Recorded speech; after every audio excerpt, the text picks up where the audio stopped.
Yo no quiero una cruz de madera, de cemento, de piedra o de palo.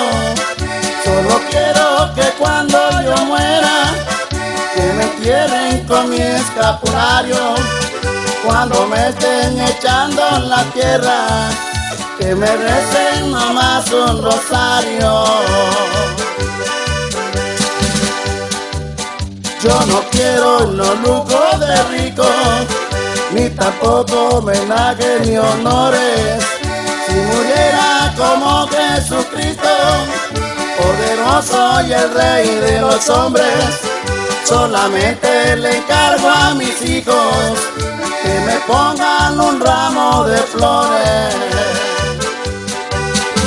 No quiero una cruz de zacate a lo largo que cubra mi tumba, y de paja quiero mi petate, y de vela y la luz de la luna, que la banda toque mis corridos y en silencio me llore mi viuda.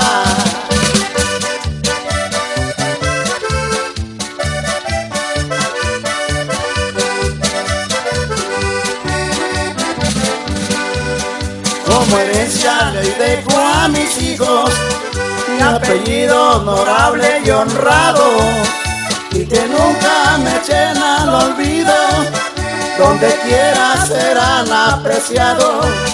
Sigan siempre por el buen camino, que ser pobre no es ningún pecado. No más quiero una cruz de zacate a lo largo que cura mi tumba, y de paja quiero mi petate, y de vela la luz de la luna, que la banda toque mis corridos, en silencio me